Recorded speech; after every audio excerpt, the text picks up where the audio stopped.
So in this chapter, we get a slight explanation as to Ziggy's reasoning for wanting Shiki gone. Plus, we continue to fight dragons in space. Hello everyone, and this is Anime Awakening, and today we're here to talk about chapter 182 of the Eden Zero manga series. A chapter that shows off Hermit's genius, while also giving us a little bit of insight into both Arc Noella's and Ziggy's goals and characters. So starting off with Ziggy. Ziggy states that he must kill Shiki because according to him, Shiki is going to destroy the cosmoses. Now, the question I have after that statement is, how does Ziggy know this? Who told him? Was it Mother? And did she resurrect Ziggy for the sole purpose of stopping Shiki from destroying the cosmoses? Or is there actually an evil entity controlling Ziggy that originally brought him back to life and is kind of manipulating him to follow a certain plan? One thing I really appreciated from this statement, however, was its timing. We've only recently just gotten that Holy and Rebecca interaction where Holy explains that the four cosmoses have another name when grouped together. They're called, or known as, the Grand Shiki Cosmos, because Shiki means 4 seasons. Of course, if you compare that with the statement that Ziggy makes in where he states that Shiki will destroy the cosmoses, it does make you wonder a bit more, doesn't it? Now this of course leads me personally to believe that within the lore of Eden Zero, the universe itself, is written that a demon named Shiki will destroy the 4 cosmoses, thus depicting a entity that is the opposite of Mother, who we know people kind of worship within this series. Of course, we as the audience know this to be false, because Shiki is everything but evil. He's not done a single evil thing in this entire series so far. Still though, a part of me thinks that Ziggy isn't in complete control of himself. We've seen conflicting statements / actions from this antagonist. Even within this chapter, the idea of killing Shiki pains Ziggy. After all, he's thinking about memories of when he raised the young boy, and it kind of makes him shake a little bit. It makes him a little bit emotional.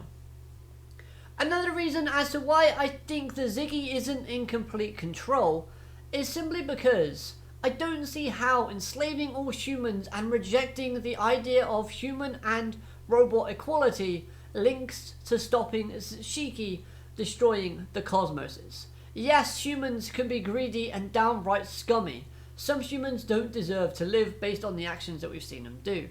But killing and or enslaving them doesn't make androids / robots any better than that doctor who tormented Hermit. The image of Ziggy after the crew returned to the ship before Witch's death looks very menacing and different from the Ziggy that we've previously seen before within the series at that moment in time. So could that projection, that expression we see from him, help emphasize this idea of Ziggy not being in complete control of him at all times? We know that he just battled Nero, so his body would be quite weakened, and his mind could be as well. So whatever or whoever brought him back to life sometimes can take control over Ziggy, leading us to these newfound goals and actions. The statement about Shiki destroying the cosmoses, could that be a lie? Could it actually be that legend depicts that Shiki will instead save the cosmoses, but whoever resurrected Ziggy needs Shiki's death to complete his own plans of ruling the cosmoses, therefore implanting this kind of desire and action for needing Shiki dead in Ziggy?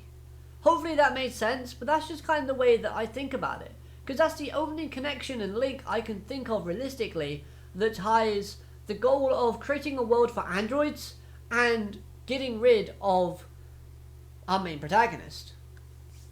Anyways, on the topic of Arc Noella, this character sees the dragons as her children because she created them and brought them into this world. This tells us that she has a slight motherly personality, and we could have kind of guessed that with her title known as Mother of Dragons. But at the same time, the presentation of the character was actually rather surprising. I liked how she tried to understand Ziggy's kind of emotions when talking about needing to kill Shiki. After all, her understanding is that Ziggy raised that young boy and can understand why he's feeling conflicted.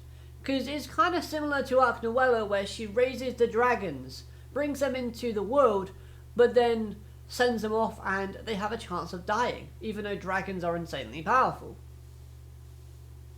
So, with the small amount of panel time that we had with her character this chapter, I really did find it likeable and also fascinating. So I do want to learn more about the character moving forward. Plus, I also want to see her reaction when the crew arrive on the planet claiming they beat her children, aka the dragons. I imagine a conversation kind of going a little bit like this. She'll be like, "But how did you get here? My dragon should have beaten you. How did you escape?" And they'll respond with anti-dragon lasers / rockets. Oh, and a new warrior maiden 95. It ripped your dragons to shreds. They were like ribbons. You know, something a little bit sarcastic, but also a little bit cheeky. You know, that sort of vibe I get if the conversation were to happen between them. I imagine Wise would probably face her though moving forward, because I can see Arc Noella getting angry, revealing like dragon wings or something, and we have like Arc Noella versus whatever Wise is in his like little armored suit that he has. You know what I mean. Still though, this chapter ended off with a very cool segment with the Ethan Zero crew members fighting the dragons. And Hermit showed why she is the best, because she outshined everybody. Even Holy's brigade. Yes, of course, without seeing the anti-dragon weapons, they wouldn't have won.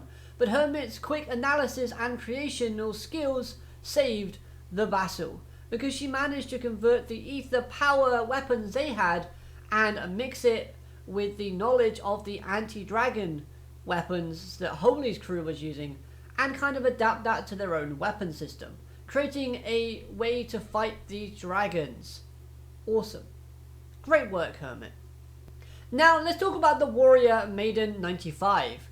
This is another great creation, most likely a combo creation from Wise and Hermit, as it looks like a design that Wise would kind of build based on some of the stuff he's shown in the series so far.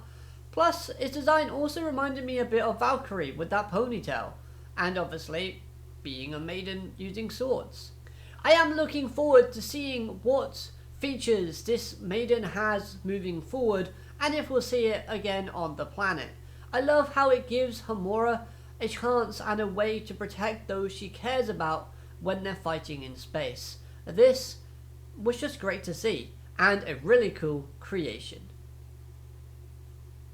Returning back to Holy now though, and those anti-dragon weapons. This was rather interesting, as it tells us, the audience, that most likely all of the members of the Interstellar have anti-dragon weapons. But also, looking a bit further into that statement, it also maybe hints at them having other special type weapons to combat the rest of the Galactica. So weapons that would best be suited against Dead and Crow, or weapons against Elsie, or maybe a secret weapon that's being developed to help them fight against Gravity / Shiki and Ziggy.